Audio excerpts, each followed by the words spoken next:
So tell me if you've heard this story before or seen this movie. Phoenix Suns go down, they fight back, they claw back, they get near a win, they get near overtaking the competition, and then it fizzles away. The lead goes away. The Phoenix Suns lose by double digits, and we're set. We're just left standing here with our dick in our hands, being like, "What the fuck just happened?" Just like last night, right? Wash, rinse, and repeat, Matthew. This Same chite. this was actually this game I thought we had a chance to win. Last night I was like, I don't see it. But this one I was like, hey, we actually got this one, I think. But nope, same result, man. Suns still suck for now. Well, it's again frustrating to see because of the manner in which they lose. Right? There's some defensive lapses. There's some shooting themselves in their own foot. There's some passes on the interior that is like trying to throw a paper airplane at a cat. They're just not going to catch it. And you combine all that thing and you're left walking away just disappointed because these last 3 games for the Phoenix Suns have been against quality competition. The Sacramento Kings, the Golden State Warriors, the Milwaukee Bucks. And you can say KD, no KD, I don't give a shit. They didn't have Chris Middleton in this game. Their number 2 guy wasn't out there. So I don't want to hear, well, when KD gets back, it doesn't matter in this game. Right now, what's important is stacking wins. With this loss, the Phoenix Suns are now 9 games out of first place. They're 1 game ahead of both the Warriors and the Clippers for 5th and 6th place, and they're 2 games from being in the play-in. Winning games matters. At the front end, at the back end, whenever, you got to go and win these games, man. And when they're right there, you have to find a way. You have to reach down and find the fucking way. And the Suns just aren't finding a way right now. Do you think that's in the back of their mind, though, where they just think like, well, if KD comes back, this will be different? They are trying to win these games, absolutely, but crunch time is just terrible in these situations without a KD. Like, they don't know where to go. They might go back to Ayton. They might go back to a book shot. Whatever it is, it looks nasty, and there's nothing that they can currently do in the situation but, just try to slow things down, get the right shot. But a lot of it is just it's just a mess, from the bench to the starting unit. If they make one little mistake, they can't recover. You know what I mean? Like, it's so delicate right now with every possession for the Suns without KD. It's very, very delicate. You frozen?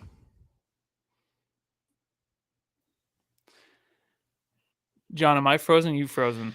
Yeah, my internet I think sucks right now. So I think I've lost connection to my camera. Is that what's going on? This is fantastic. Yeah. Just reminds me like of tonight's game. Falling apart. In all honesty, it's exactly what it is. And yeah, they don't have we've mentioned it before, but they don't have an identity, especially on defense right now. That's the killer. Yes. And they might be thinking that. They might sit there and go, yeah, when KD comes back, we're going to be okay. And I bet you that's what Monty Williams is thinking. And instead of thinking about that, he should be thinking about what he can do to try to get his team to victory. Now, granted, you're going against Giannis, and I understand that. And we knew coming into this game it wasn't going to be a win. I mean, I said that last night. They weren't going to win this game. But it's just disappointing to see them fall apart, that Devin Booker has to play the entire second half for them to simply have a shot, because you can't rely on anybody else. Chris Paul's too old. DeAndre Ayton's too dumb. And you just can't. That is can't win games. The tagline of this year. Right there. Love it. Chris Paul's too old and DeAndre Ayton's too dumb. Yeah, you said it. I don't know if I ever said the D word, but yes, he is. He's just dumb. It's okay. Like, he's a great guy, I'm sure. He's growing up, right? Look like he's a great father, but he's a dumb basketball player. I mean, we can all admit that. We all know it. When you have to sit there and you have to scrape through hours of analytics trying to find the one statistic to make your argument about DeAndre Ayton, like, the guy's dumb. It's okay. Like, just call it what it is. Boneheaded. Simple Jack is what I was saying on Twitter tonight. He reminds me of Simple Jack. So, we'll get into that. We'll get into a lot of things. Again, it's just frustrating. Again, a 3-game losing streak is always frustrating, especially at the most crucial time of the year. and that's what makes this challenging. So welcome to the Suns Jam Session podcast, ladies and gentlemen. Let's go. Make sure you give us a thumbs up, man. I didn't drop the ball. No one threw me the ball tonight. I would have caught it. I would have been, when I was hanging out in the paint all by myself and Devin Booker's getting hounded by Drew Holiday, I'd been like, well, he's probably going to throw me the ball. And he wasn't ready though. And why? Here we go. We're flip-flopping, dude. John is flip-flopping in front of your eyes. Yes. I'll flip-flop. And the thing is like, I'll flip-flop during this game. I'll flip. I understand some of the, and we'll get to that. We'll get to that. So again, a reminder to everybody: subscribe, rate, and review.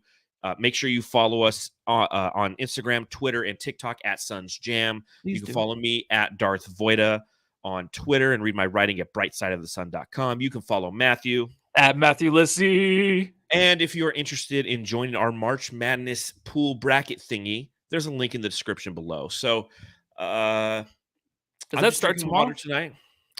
Technically, it starts tomorrow. That's when the first two playing games. ASU plays tomorrow. So then Thursday's the day, and I'm PTO and work Friday, so I can literally just watch basketball all day. Oh, cool! And drink Guinness. And I have water here, but I will have a Guinness on the next podcast. Matthew, what are you drinking? Water. Nice. I don't know. Just lie to me. Just lie to me. Please. I need to be lied to right now. Tell me it's going to be okay. Tell me it's going to be okay.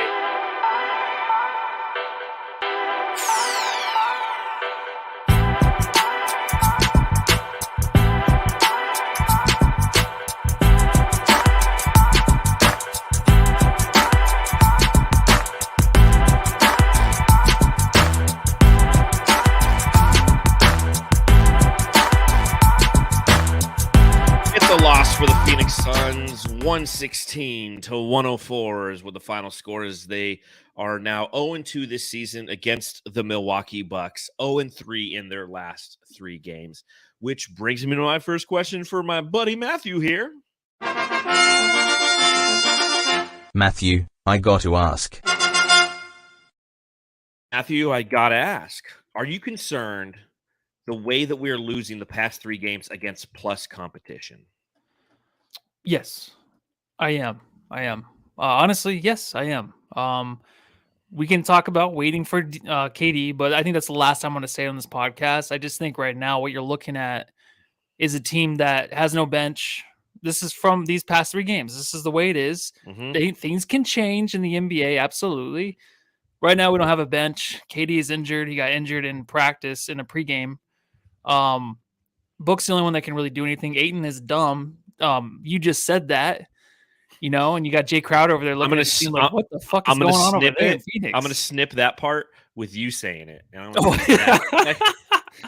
Yeah, you should. You should just be like, yeah, he's a DA hater. Yeah, I mean, those are big concerns, right? I think in the third quarter they looked a little bit better, but those are things that are just happening throughout every game. And the past 3 games, it's impossible to escape right now.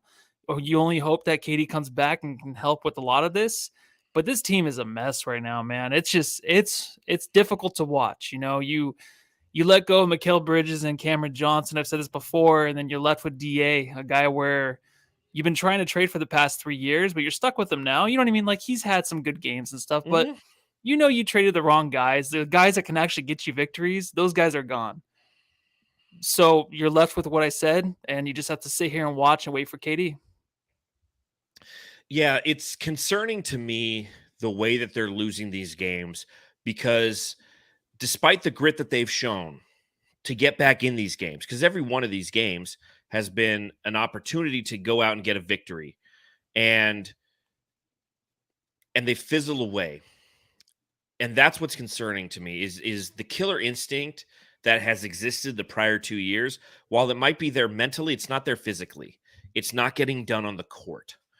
And when you play against the Sacramento Kings, when you play against the Golden State Warriors, and you play against the Milwaukee Bucks in 3 games, it's a good barometer test. And as Matthew said, we're not going to, this is a barometer test without KD. Well, guess what? We're savagely failing a barometer test without KD. And that's what's scary. The scary thing is Kevin Durant's watching the game too. They finally showed him in the third quarter. They're like, okay. Was he there the whole time? No, I heard at halftime, huh? I heard he walked out at halftime. Yeah. But But at the same time, he's sitting there watching. He's like, shit, man. Like, you got to realize since KD's been here, every time we've had a big matchup against a good team, we've lost. Like, yeah, KD's been here. We've beat the shit out of the Thunder twice. Like, ooh, we really fucked up Charlotte that one game. Woo! Oh, all these teams tanking for Wemby, we're really taken care of. But these teams that are complete teams, the Phoenix Suns are showing, and they're vindicating what a lot of the national pundits have said. And I fought back a little bit when the national pundits started to talk about the Suns and talk a little shit when they were saying that this team has no depth and they have no bench. I'm like, no, we got a lot of good players on this bench. And then as time progresses, you see it's like, yeah, these are okay players, but these aren't going to win you a championship players. They don't have the roles aren't defined. And you can't define the roles until KD gets here. But even with him being here, the roles aren't necessarily defined. It's a lot of very one-dimensional players. And one-dimensional in the fact that they have like one good aspect of their game versus multiple facets that they are good at. And you think about it. The way that James Jones had this team set up in the past, and we've talked about this on podcasts in previous seasons, is he likes to seek out players who are elite or very, very good at one specific skill. And you don't necessarily have that on this team. And if you do, it's somewhat duplicitous. Like you have Terrence Ross. The guy can shoot. He can't play a lick of fucking defense. Okay, you got Tory Craig. He has physicality, quote unquote, and maybe he has some 3-and-D abilities, but none of it's all just good.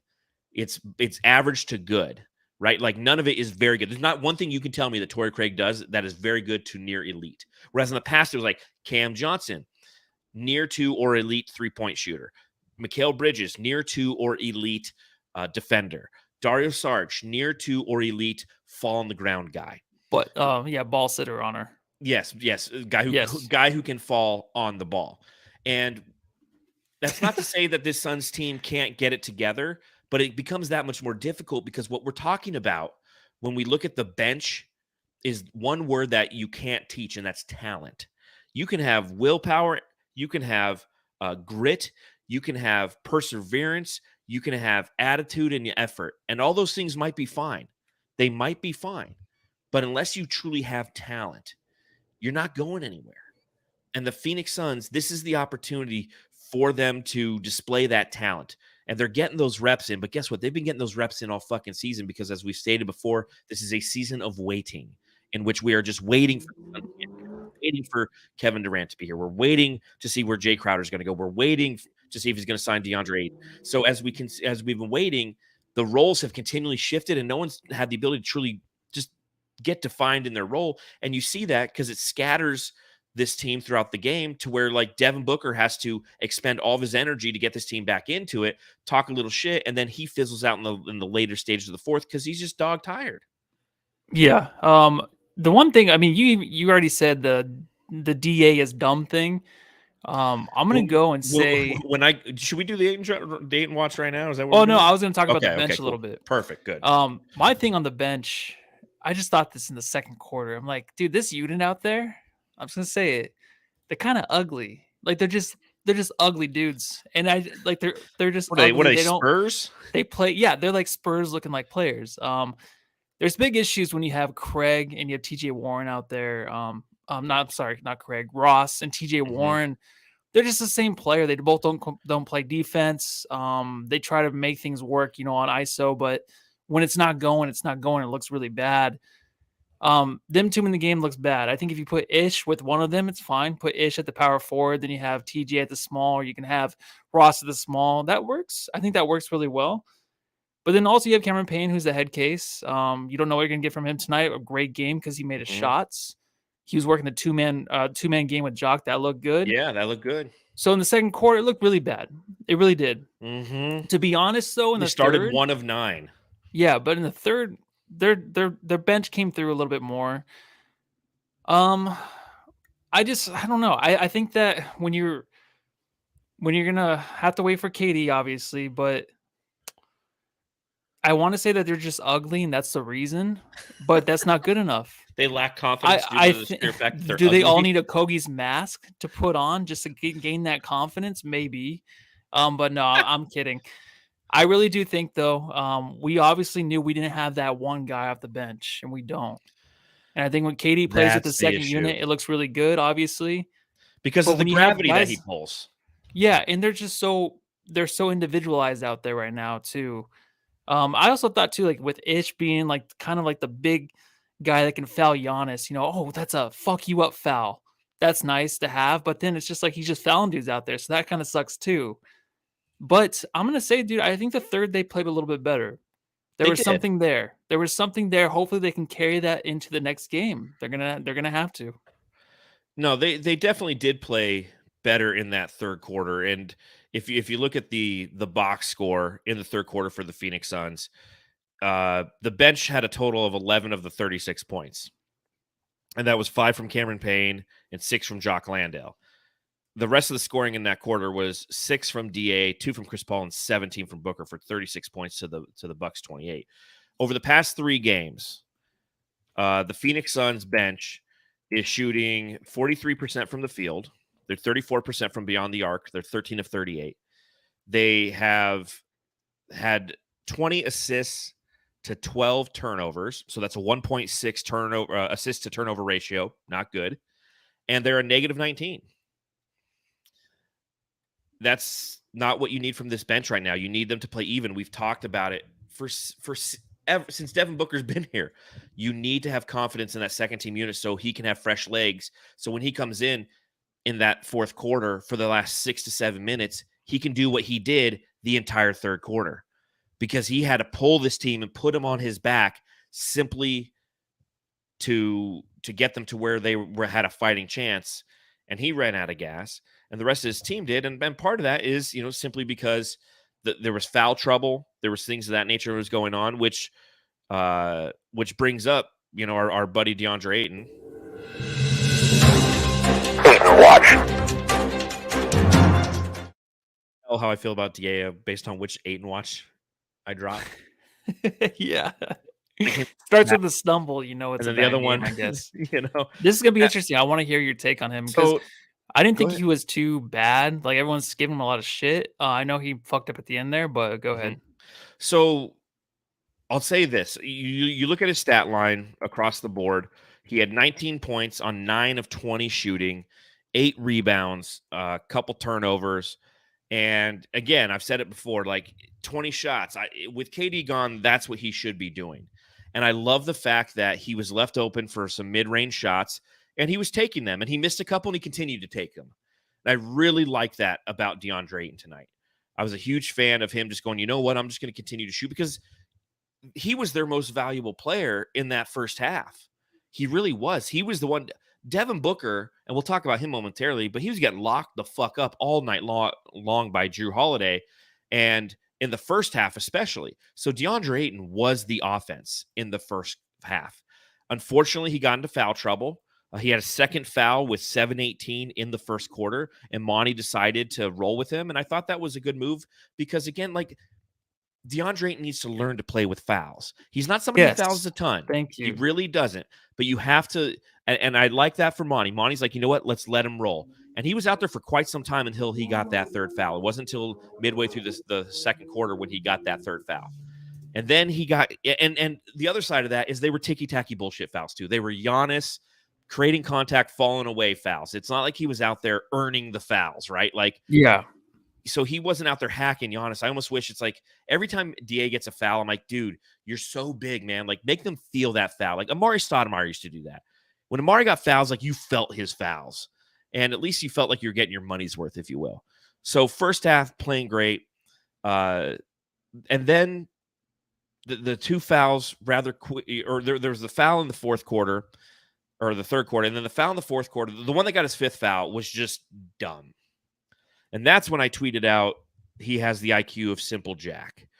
And it's one thing that I kind of realized, because when I go over the subreddit stakeout, I'll talk about that. That was a statement that somebody in the opposing subreddit noted about Ayton, was about his IQ in basketball. I go, that's what it is. It's the one thing I've never actually stated, was good, bad, or indifferent. While he might have talent and he might have size, he has a low basketball IQ. And there's some guys like Chris Paul, elite basketball high IQ, always thinking the game. KD, Devin Booker, they know the angles, they know the shots, they know how to get to their spots. DA's just floating, man. He's just out there. And you kind of saw that in the fourth quarter. Now, part of that, and the major contributing factor to that, was the fact that he was in foul trouble. It took him completely out of his rhythm. And I can understand that. But the frustrating thing that I have was the fact that when he came back in, the rhythm, it regressed to him being a fourth grader. And all of a sudden he forget, like I stated at the front end of the podcast, he's rolling to the hoop. Devin Booker's getting hounded by Drew Holiday. This is in crucial minutes when the game is the game is not a 12-point loss, right? When we're still within 5 or 6. And D-Book just throws him a simple pass in the lane. He's standing there all alone. All he's got to do is catch and go up, and he just misses the ball. And that's the thing that Suns fans consistently see and allow, and it's fuel to the fire on the DeAndre Ayton, burn him to the ground. And again, he has the talent, but he doesn't have the basketball IQ. And I see who just said he was soft in here. Somebody did. Code. He's like, I disagree. Yeah. He's actually smart. I just think he's soft, plain, and simple. And that's part of a low basketball IQ, though. Like, if you're smart, you know when and where to utilize that physicality that he has. So, yeah, he can be soft. And that's because of just a low basketball IQ. And I've said this earlier in the season, Matthew. Once we accept who DA is, we'll be a lot less frustrated. So I'm not overly frustrated with DA. Again, I thought it was a quality performance tonight based on the fact that they were giving him what they were giving him. But at the same time, like, you're going against one of the greatest player in the NBA, in my opinion. You got called on tic-tac fouls. That happens. Took him out of his rhythm. That happens. But just like, you got to catch the ball sometimes, man. You got to catch the ball sometimes. When you go for a rebound, you got to like grab it, Yeah. No, it was an important play. It wasn't too harsh. I was kind of different. I mean, I know we came out with the Ayton is dumb thing, but I felt in a different way with Ayton this game. I just felt that it was an okay game for him. My favorite part, though, and the worst part of the game was the 2 fouls, because they were fouls just because it's Giannis. Yes. But the fact that he got fouled so early and he was so tired, I'm like, DA, don't do this where you're going to come out because you're tired and just want to get 2 fouls. That's what I was thinking. But he didn't. He continued to play. I thought he was okay after that. I feel like he kept shooting, which was nice. He missed his first 3, then made his next 3. The IQ thing is the thing that I always had an issue with. And I think it's one of those things where, Chris Paul even said it before. I think it was on the JJ Redick podcast, where he has to accept the fact that he's going to play with guys that don't take the game as serious as him, right? Ayton obviously doesn't, right? I think we've all kind of just known that.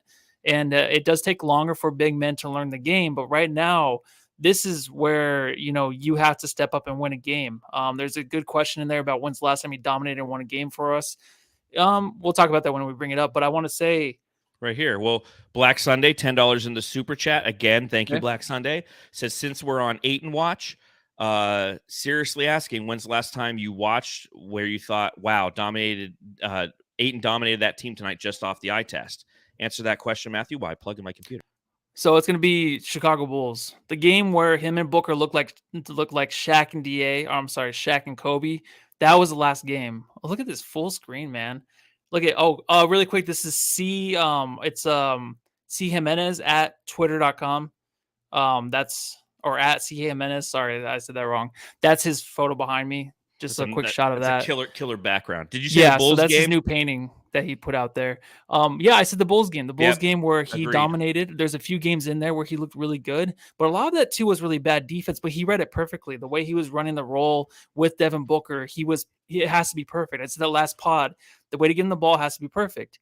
And what he is and what I want him to be, of course, is the 4th or 5th option. As soon as that comes, we'll be okay with this because you don't have to rely on him. We talked about a few times ago or a few pods or like, well, we want him to have some good games. I think he can have some good games. That's fine, but it's not like if you're going to force him the ball to win a game, that's not going to work. Nope. He has to be just involved in the offense. When he's open, he's open. Putbacks. Do all that stuff, all the fun stuff, and we'll be okay. That's fine. That's just who he is right now. He has a lot to work on, and his moves and stuff will come next year. But like in these big games, he has to force the issue. He has to be, the guy that can guard Giannis, be smart with the fouls. That's where the IQ comes in. Because we're going to need him to play big against all these centers, man. I mean, you got Jokic. If you're going to go to the finals, you might have Embiid there. He's going to play a big part on this team. That's why I get frustrated during the season when people say, oh, these games don't matter. He'll pick it up because he needs to prepare for games. This is where like you're picking this. it up. Yeah. Through the season. But it's too late, though, to pick it up now. Yeah, to start 100%. To play in a certain way. But he was okay tonight for what I expect him to be now.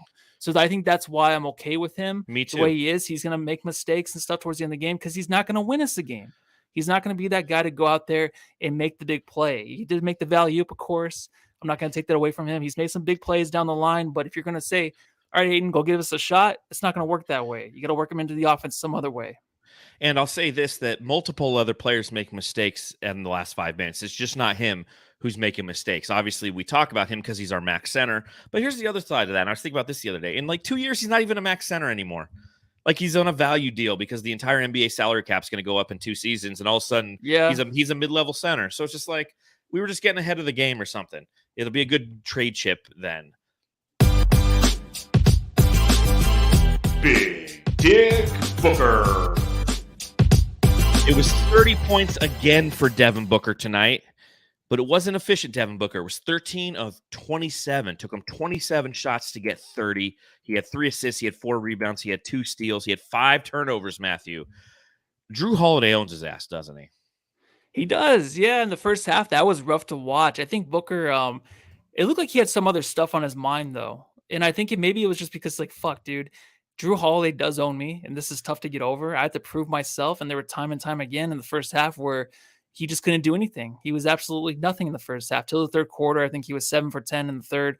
But he has those guys, and I think maybe not even guys. Maybe it is just Drew Holiday who can really stuff Book because he just can be absent. I've never seen Book this absent in a game in a long time. Mentally, we always talk about, you know what, these hurdles they got to get over. And I mean, the finals, whatever happened, on that play where he just turned the ball over, that was the series. That's hard to get over, I think, for Book, but it's something that he has to. And I think he has to just, face up and just be like, I'm better than this. But he proved that in the third he was. I think he has age over Drew Holiday. I think his offense can outmatch Drew in the long run, especially on a back-to-back when all these guys are tired. Book kind of saved that energy, it seemed like, for the third, and then he kind of just went after that defense. There was nothing they could do. So we were kind of worried there in the beginning with Booker in this game, but he did hold it together.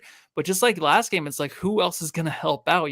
Book's doing all he can, like every night, and it might not be as consistent as we want throughout the whole game, but he put up 17 in the fucking third. Like, we need those other guys to step up. Cam Payne did his part, but it's just like we need the extra ounce, just that extra ounce of like Ish or someone else to come out and hit some big threes. Craig, who's hurt, who knows like what's going on with his ankle, but he can't get anything going. Yeah. So, and then Chris Paul, you can't rely on him. He had his one good game with the 16 and 16, looked phenomenal in that game. Now it's just like 3 or 4 games he's just not going to be there for us. And that is the worst thing. Someone put in the comments, I can't even go back up to find it, but he said, you can't defend DA because this team will go back to the Stonehenge. It's the same thing. It's like you can't defend DA, but we do, and he's our center. But also it's like you can't really defend CP3 either because he does cost us games like this where you're just looking for the extra guy. But he's like, oh no, just pass it off. You guys take care of it. I'll get my shots in there, but I can't keep doing it. They might be there, but I can't keep going back to it because I just can't do it. And then Book's just left by himself, and no one else is there to help him. Yeah, and we've talked about it recently, and that's why the need for a Kevin Durant or somebody to take that pressure off Booker is so needed because Chris Paul just can't do it anymore. It's funny. So obviously last night there was the comment made by Steph Curry to Chris Paul about this ain't 2014, right? And somebody posted what happened in 2014, and they showed clips of the Clippers against the Warriors in the 2014 playoffs. And you saw Chris Paul just cooking Steph Curry. You're like, fuck, man, he used to be so athletic and like surgical. And like he physically doesn't have it anymore.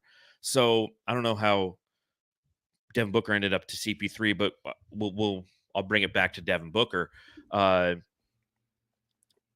Drew Holiday is a challenge for that guy. And Booker, for whatever reason, somebody said that he doesn't like physicality in the comments. And I think Booker likes physicality. He likes the play. But the issue is, and Eddie said it on the podcast, generally when Devin Booker puts his shoulder down into a guy, they'll move. Drew Holiday doesn't move. And Drew Holiday gets away with a lot as well from an officiating standpoint. Like, he's allowed to play really aggressive and is bodying and is hand checking, and they're not calling it a lot on Devin Booker, and that's part of the frustration. And because of that, he's allowed to play as close to him as he can, and Devin Booker has a hard time creating separation. So he's just one of those guys who we saw it in the finals, and it's something that every time we play against the Milwaukee Bucks or Drew Holiday moving forward in his career, that we'll be reminded of is this guy's he's one of the few who can truly guard Booker. Now, that being said, Booker still dropped 30 tonight.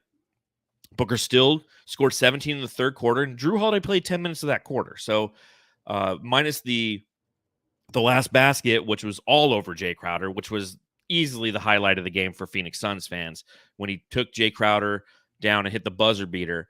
But that being said, yeah, Devin Booker, he's going to need help. And we have, 15 games left? We have 15 games for him to try to get some help, or he's going to have to try to carry this team to the playoffs and could get injured in the process of doing so. Big mistakes by him in the first half too. A lot of crucial turnovers, and then also he had a few plays where he would drive into the lane, get blocked a couple times, but there was a wide open guy over there in the corner, or else for three. Or Da was open a couple times. Yeah, those are the plays that it's dude, you got to start these games out better. You're missing KD. You got to come out hotter. You got to be first quarter book because you don't have the help. Figure out a different way, man, because you got to get this team going in the beginning. That's what we lack. It's kind of like when things get out of hand and we basically fall behind by the 6 or 7 points in crunch time. And you just can't. You're only relying on Book. It's you just know you're going to lose because it's Book can't lead in that way where he can go and just get you that victory right now. He's been that way for the past few games. So I mean, we'll be okay, but I'm just saying, I just noticed that it's pretty hard to watch. Yeah, it's tough at the beginning of the game, especially because, again, you're digging into the hole, and it reminds me of right before he got injured back in December, where it was the same thing with the Suns. They kept getting into these holes that Devin Booker was trying to get them out of, and ultimately that's what cost him some time on being injured, was simply because he had to spend that much extra effort because the rest of the team couldn't provide any semblance of offense. Next up, we're going to talk about DraftKings. Ready for the underdogs, the upsets, and the unbelievable action from DraftKings Sportsbook? The biggest tournament in college basketball is here. Right now, new customers can bet just $5 on college hoops and get $200 in bonus bets instantly. Plus, for a limited time, all customers can score a no-sweat bet during round 1 and 2 of the tournament. Go to the app, opt in, and place a no-sweat bet this weekend. If it doesn't hit, you'll get a bonus back up to $10. I got Houston winning it all. I know. I'm dumb. Download the DraftKings Sportsbook app now and sign up with code TBPN. New customers can bet $5 and get $200 in bonus bets instantly, win or lose, only at DraftKings Sportsbook with code TBPN. Minimum age and eligibility restrictions apply. See show notes for details. I want to give a shout out to some of our loyal Jamsters who are watching along live. Again, we appreciate it. We appreciate the chatter in the comments. Make sure you hit that thumbs up button while you're here. Some of our super chats in this one from L Colonel 499 says, nice to see the Suns hang with the best team in the NBA. Bench needs to step it up and hit the open shots. That is true. We did hang around for quite some time.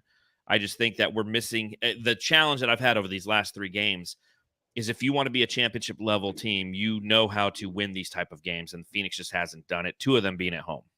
Yeah, dude, and that's what the second quarter was. We just couldn't hit the open shots. They were all there, and luckily it wasn't the Warriors again where they just blew us out. But I honestly think that we're just talking about this game the way we are because we just didn't hit those open shots. It was getting nasty. There were points where DA was missing little bunnies. TJ Warren was missing everything. CP3 missed a few. It was in and out almost the whole second quarter, whole first half. So that's basically where we were, and that's where we are now. So I don't know. It's weird. We could have won this game. Black Sunday, $10 in the super chat. He goes, how about that? Another game Monty lost. Payne and Jock were playing with energy, and we even took the lead. But Monty wants to stick to his guns and sum them out for DA and CP, and we fall behind by 9. This is what I'll say about this comment. Black Sunday, I feel you. And I think that at the back end of this game, it might have been a good idea for Monty to perhaps bring them back in. Because once that lead started to balloon a little bit, when it got to like a 6-point lead and DA like missed the ball, I would have instantly go, hey, we're going to go back with what's working. Because that would have given these guys a little bit of rest. Because you can't play Payne and Jock for the entire fourth quarter. They're not conditioned to do so. And you want to talk about fumbling and bumbling, they probably definitely would have done it. But we've seen Monty do that in the past where there's been games where when Josh Okogie wasn't a member of the starting five, he'd be hot and Monty would just leave him out there. And the reason that I think it's okay that he pulls Payne and Jock and doesn't bring them back in is you have to find who your identity is with those guys out there, with the guys you're paying to be out there to do that, right? Yeah. What I really do wish, though, is Payne can just play those minutes and kind of let's just see what it looks like. I mean, we give Payne a lot of shit. Last game, I was like, he should probably not be playing anymore. You know what I mean? I got to that point where I'm like, he just looks like he can't finish a game. But tonight, it's like a game where I wish you can just ride him out. I know it's a lot of minutes. It is. Mm-hmm. But when you put in Chris Paul, it just slows everything down, man. Chris Paul is just this entity that comes in, just rips out your soul kind of whenever you're on a run. It just seems that way. You know, the 8-second violation was almost there again in the fourth. Yeah. It gets tiresome, man. I love the dude to death. I do, but I want to see something different towards the end of these games where you can maybe play Payne. You couldn't trust him before, but in this kind of game, I was like, maybe you can go with him in the last few minutes, but they didn't. I don't blame Monty at all. I think the Suns had a chance to win this game with the rotations he was throwing in there, even with Bismack trying to play some defense, and then he put Jock in there at certain times where he was hitting that pick and roll. Purdy looking really good there with Cameron Payne. So, you know, Monty was okay tonight, I think. Here comes the Payne. This was the best Cameron Payne performance that we've had in quite some time. He had a total of 17 minutes played. He was 4 of 9 from the field, 3 of 5 from beyond the arc, 13 points. Those 2 assists, as you mentioned, were to Jock Landale. And you hope that this is a building block because everything that's happened since he's returned says it isn't. But perhaps confidence will be gained with this. Your next 2 games are against Orlando and the Thunder, so you can build upon this. Maybe try to get him out there for 24 minutes. That's what I really like to see from Cameron Payne. It's about 22 to 25 minutes from Cameron Payne. And have him build upon this because what he was doing in this game, the first shot he took was ridiculous. He took just one of those really silly Leandro Barbosa-esque, like these things don't go in shots. I was like, oh shit, here we go again. But then what he started to do is he started to pass the balls to his teammate. One thing that Monty did well was he said, hey, you know what? For a few possessions, Josh Okogie's going to bring the ball up, and then Cameron Payne's going to play off of him. And when Cameron Payne played off of him, he was playing a lot better. And that's a little adjustment that a lot of people might not necessarily give Monty Williams, but I noticed it because it's one thing that I've said. When he initiates the ball, he goes into this black hole of like Kelly Oubre-ness, where he's like, I have to do everything. And when you start to have him play off the ball and he's running around, utilizing his speed and quickness to run around screens and get open, and then from there, he analyzes the defense. I mean, that's how the pick and roll starts. Bam! All of a sudden, he's going to the baseline and hitting Jock Landale for a wide open dunk. Yeah, dude, there's just times where it's like he's still doing the same shit. EJ said in the first quarter, he's like, hey, don't smile after you miss that. Like, basically, like, just forget about it, right? His first shot he missed, he's like already kind of upset. It's like, dude, if you're this way, you're unplayable. But he was hitting his shots, but that's just all it is. It's like Cameron Payne, his long distance threes were going in. That's all we needed. And like we talked about before with KD in the game with him, it was a lot easier for him. That's all we can rely on. I know I said to finish out the game and see what he can do with this team. I just thought because it's just a better pace kind of with him in there and just see how it ends. And if he can win us the game or help us win the game, that would be good for his psyche going into the next few games because he needs to step up. He needs to be that guy that isn't in his own head because that just looks embarrassing. When you're out there, you're trying to win these games against the Bucks and you have guys that are just contemplating with themselves that they should even be playing in the game. Like that's what he looks like. He's just like, should I even be out here? I don't know. Should I be out here? But then hits a few threes. He gets into the crowd or the crowd gets going because they know he needs it big time. Extra loud in there when he's hitting those shots. But I think that he needs to just remove that just from his mind and just know, like, I need to play off ball, like he said, but also just don't be dumb. Don't be Ayton dumb and don't make mistakes where you're still going to the rim and you're throwing these crazy, like, left-handed freaking layups underneath Giannis that are not going to go in. I know the shot clock's going off, but, like, come on, you didn't even hit the rim on that one. So there's a lot he needs to work on going into the next few games into the playoffs. But if he can't get it together, I'm telling you, man, this is going to be a hard watch in the playoffs. He's not a guy that can go into the playoffs and just turn it on. He needs to get it going before then. Mhm. He's And not a Cameron Johnson. And hopefully all of this is leading Rest to him his peaking soul. at the right time. And so Yeah. again, a building block is what I'm hoping that we saw from Cameron Payne tonight. What's up? Poor Juice tonight, man. The Juice got knocked around again. He got his ass abused again. There was the Giannis barreling through him like Adrian Peterson running to the basket that somehow was a foul on Tory Craig, and then he loses a tooth. Dude lost a tooth tonight, man. No fouls on either play. Don't you wish he had Jaws grill in there? It would have probably helped, right? How much was that thing? Like $50,000, $100,000? All the diamonds he had in there? Yeah. Just He should have touched had the that shit out of Giannis's arm. You know what? Then it would have been a foul on him. It would have been a foul on Tory. It would have got stuck to his elbow. Like, he had a couple threes. He had 6 points in this game, 2 assists, 3 rebounds, 1 block. But I'll continue to say it. I truly feel like Tory Craig is just dog tired. And there's no person who will be happier for Kevin Durant to return than Tory Craig. I honestly believe that because he's out there getting his ass abused night in and night out, man. Just night hell in of a and block night out. on Giannis, though, man. Took him out. That was a fucking sick block. And I'm glad they didn't call that one. It's like, yeah, come I know. on, It man. was a clean block, looked good, and like that gave us a lot of momentum, man. So we need him back. We need Craig back. We need some more juice, man. Speaking of Giannis, Hey, Joe. Where you going with that? I felt like Josh Okogie and Ish Wainwright combined did the best job you could on Giannis one-on-one. Giannis, when he gets it in his head that he's going to the rim, he's going to go to the rim.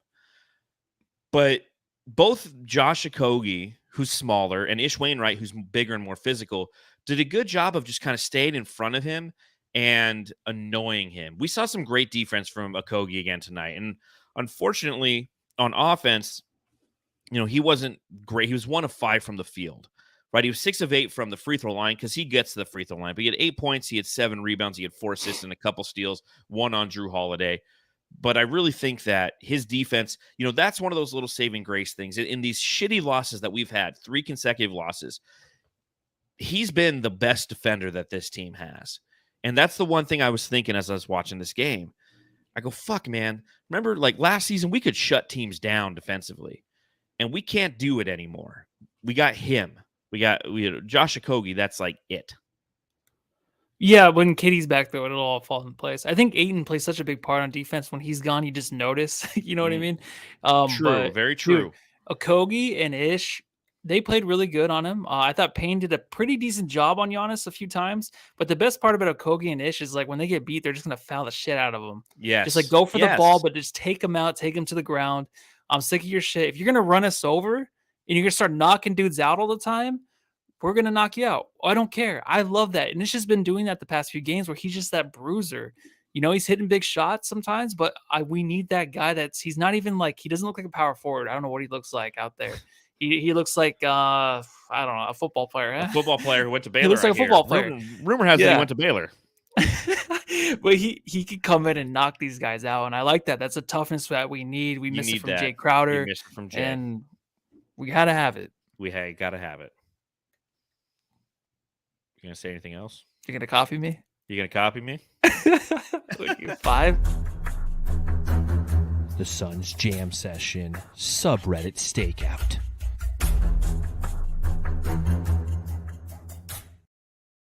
Not going to make it in time. That's difficult. Shut up.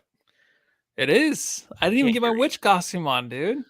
I panic and I waste 5 seconds every time, and then I just and then I'm sitting there with just like my glasses on. That's it.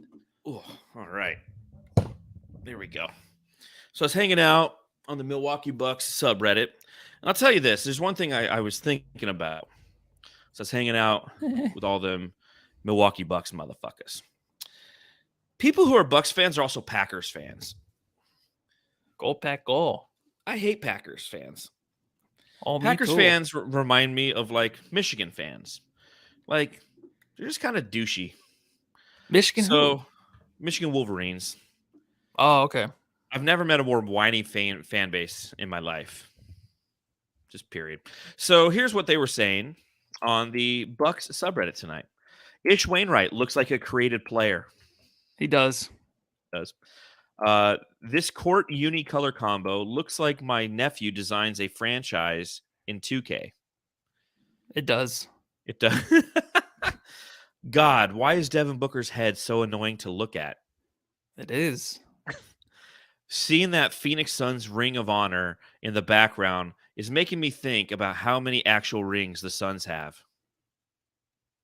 They don't. Devin Booker looks like a lesbian. He does. Him and I Thank both the- look like lesbians. Love it. Thank the Lord, Ayton's soft as fuck. He is. Ayton has a negative basketball IQ. I don't think so. That's where I got that comment earlier. I was like, Not maybe he's just negative. dumb. It's a lower one though. DA, don't block me on Twitter. It's funny to. Oh, so this is interesting. It's funny to think back on the finals series. We were pretty scared of Ayton when he got in foul trouble in Game 3. That was a big turning point. Now I'm like, oh yeah, that guy still plays in the NBA. Then somebody said it takes us 2 games to figure out that he was scared of the rim / dunking. And somebody said he's honestly very good when he's engaged, but he's only engaged 1 in every 3 or 4 games. That's coming from the opposition, folks. That's rough. That's coming from the opposition. That's no skin in the game. The Suns' depth is straight dookie water. No point in picking up those teeth. They done. Cam Payne looks like such an alien. He should campaign for a new face. Jeez, man. Well, I did say they were ugly. Sorry, guys. Not my fault. And then when Devin Booker hit that shot over Jay Crowder, somebody wrote in all caps, "Big Dick Booker." So whoever that was, whatever Suns fan, and according to Reddit, it's professional pin 5399. I'll tell you this, you the real MVP. The Suns Jam Session subreddit stakeout.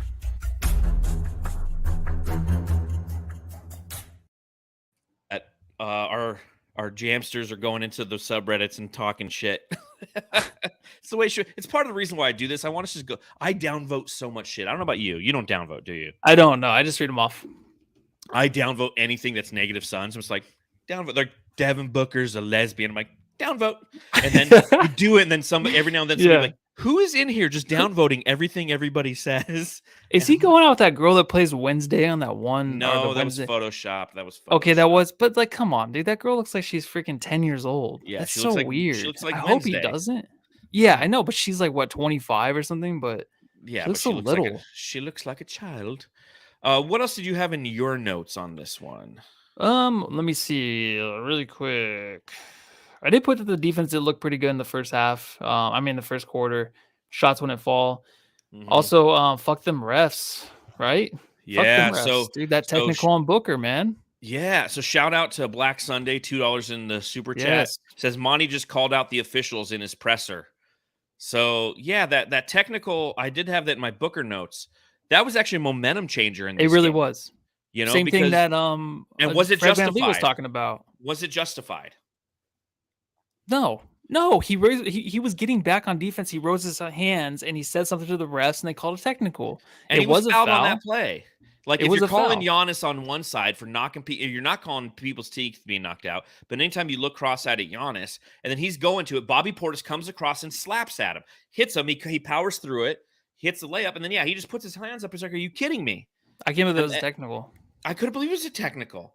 That was insane, and that was a momentum thing. And the same thing happened to FEV Fred VanVleet, whatever you spell your name, Yes. that one game where he said there was a technical and it was a momentum swinger. And this is exactly what, I mean, the Suns got back into it still after that, but still they were down by 7 and like they were getting right back into it. And fuck it, man. The refs just take the games in their hand. Yeah, it's they're too fragile. When anybody imagine if that's what happened every time like you were at work and somebody tries to hold you accountable, right? Like you're late for work and your boss is like, "Hey man, why are you late?" And you're like, "Technical foul." Technical on you for calling Technical me out for foul, doing right? my job, right? I'm just gonna go home now. I'm gonna go Yeah. home. I'm not even gonna take a lunch. I'm going home. So I got a question for you here. Let's see. Where's the drop? I did it alphabetical. I still fuck it up. Ever since I've been here, we talked about everything you want is on the other side of hard. This is hard. Monty Williams, coach of the Phoenix Suns. So I put a note in my notes while I was watching this game, a thought that came to my mind, and I thought I'd ask you, and I thought I'd ask the Jamsters who are hanging out here. You can give us a yes or a no answer to this one in the chat, and Matthew, you can extrapolate. KD comes back, Suns losing the playoffs. Is Monty here next year? Yes. Monty's here for forever, unless he wants to retire. I know a lot of people do say that. They compare it to, Mark Jackson with the Warriors. That's bullshit, dude. We went to the finals with Monty. He's a great coach. He can't help that the front office got KD in here and just threw this team, just pulled them apart when they were winning. They had like the best winning percentage heading into like the last 3 games in like the previous 20 games combined. Like they had like the best record, second best record. So the Bucks, yeah, I was about to say. Yeah, and I was gonna say, like, dude, Monty's done such a great job holding this together. There's gonna be some ugly games trying to figure this out, and these are some ugly games trying to figure it out, and you still don't have your main piece in there. So I love Monty, man. I love James Jones. I love all of them. Last game was the only one I gave Monty shit for. Tonight, I was like, it's all right. He did a good job because I don't know his job. I don't know anything he even says on the sideline. So I can't say. I love the guy, though. So this is where I'm going to agree with you, Matthew. Oh. The reason that I brought this question and this question popped into my little brain is I was on the Twitter and people again and we've seen it in the chat here. Everyone's, another Monty loss. We lost this game because of Monty, this, that, and the other. It's like whenever this starts to happen, I center myself. I do a little Tai Chi and then I go, you know what? Monty Williams is a damn good coach. And he's a culture setter. And he's the kind of guy that people will come to Phoenix to play for. We haven't had that in a long, long time. Right? And to your point, yeah, he is throwing shit against the wall right now and trying to figure out what sticks. Because he's had to navigate, again, 2 years ago, NBA Finals. Last year, best record ever in the history of the franchise. And this year, an unbelievably injured-riddled season, followed by, once everybody was back, for the most part, Cam Payne wasn't back, Landry Shamet wasn't back, but once everyone was back, we traded like 4 players away. Okay? And I think 4, maybe 5. 3.5, yeah. 3.5. Okay, 3.5, yeah. Dario Saric, the Twins, Jay Crowder.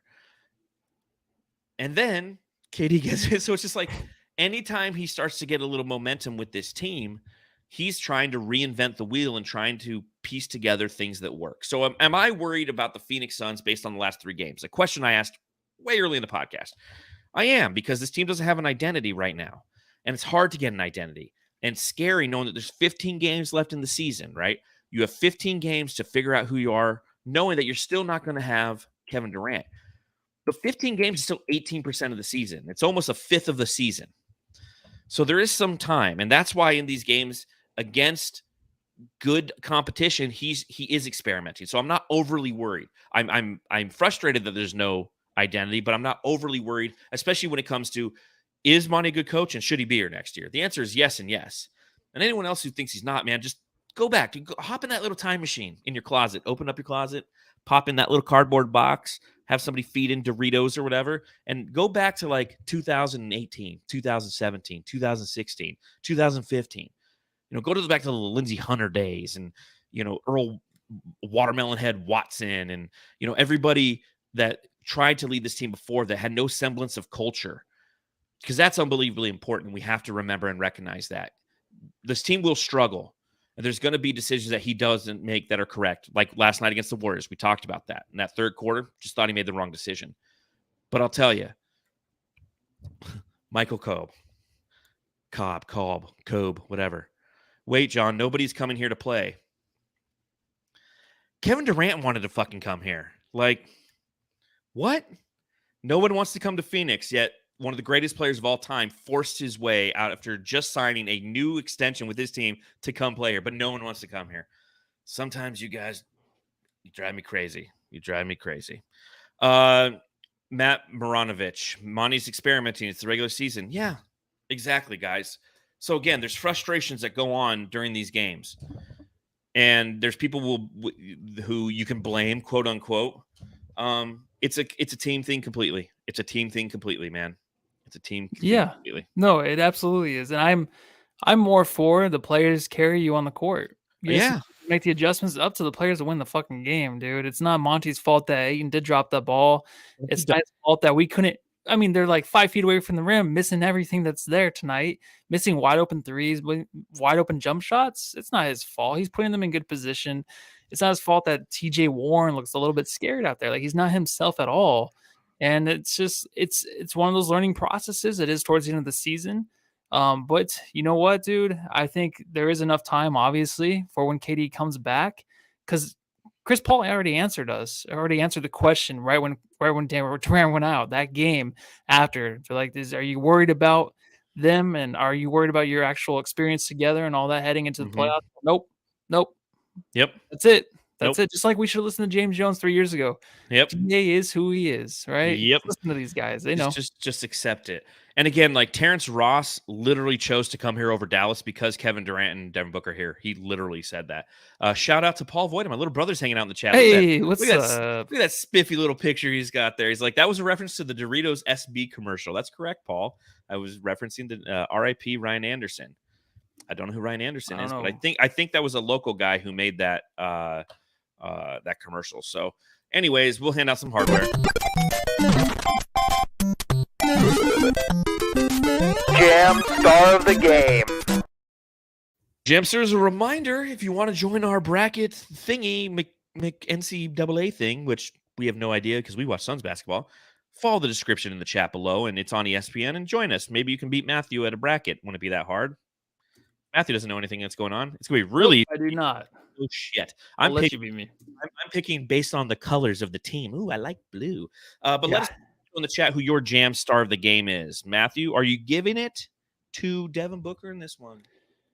Yeah, I think so. I might give it to like Jock or Cam Payne though. Just a little side note, like, hey, they're back in it. That 2-man game is gonna be big. If they can figure that out going into the playoffs, that's huge. I know KD will be playing with them, but those two need to work on shit, and they figured it out. And then Monty did pull them a little early, maybe. Who knows? I like when Keen said and just said Tory Craig lost a tooth for this one. Pick that guy. He gave up a goddamn tooth. Yeah, I mean, I'm giving it to Devin Booker. I mean, he did everything he could to try to carry this team, and just the rest of the team just couldn't kind of step up and hit those shots in the fourth quarter that could help this team ultimately come out and beat the Bucks. I mean, again, just looking at the fourth quarter alone, the Phoenix Suns were outscored 31-20. Devin Booker had 3 points in the quarter. The team shot 35% from the field in the fourth. Just ran out of gas, man. Just ran out of gas. Next game for the Phoenix Suns is going to be on Thursday against the Orlando Magic. That'll be a fun one because we should finally win one. And it'll be nice to come on after 3 consecutive losses.